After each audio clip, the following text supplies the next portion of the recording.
الرجيم بسم الله الرحمن الرحيم واقتصموا بحبل الله جميعا ولا تفرقوا آمنت بالله صدق الله مولانا العظیم.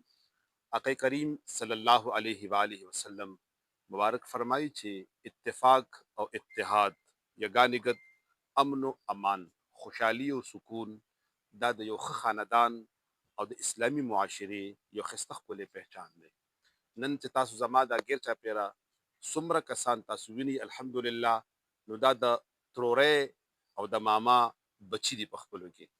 الله رب العزت جل وعلا په قرآن مقدس کې د رشتو د مضبوطولو حکم فرمایي او د رشتو ماتولو نه الله رب العزت منع فرمایي. آقا کریم صلی الله علیه وسلم مبارک فرمایي چې بهترین انسان هغه دی چې هغه خپل رشتې راجوړې کړي.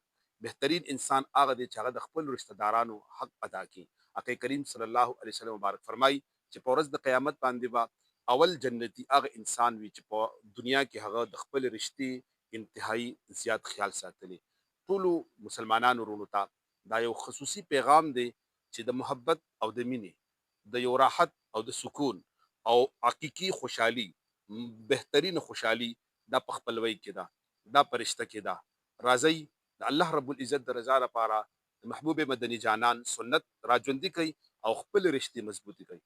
عملی طور باندې، قولی طور باندې، فعلی طور باندې خپلو کې ناستا، په خپلو کې مینا، په خپلو کې محبت، اتفاق او اتحاد دا د اسلام پیغام دی، د دین پیغام دی. الحمدلله دغه ګلدستا چې کومه تاسو وینئ دا هم د اتفاق او د اتحاد د الله د نبی د رضا لپاره په خپلو کې رایو دي. او څه قسمه داسې زمونږ خپلو کې څه تکلیف او څه غم څه پریشاني راځي نو یقیني طور باندې زمونږ د ټولو په شریکه باندې هغه غم دروند غمي خو هغه ډېر سپک شي، هغه ډېره لویه حادثه وي خو هغې نه ډېره وړه حادثه جوړه شي.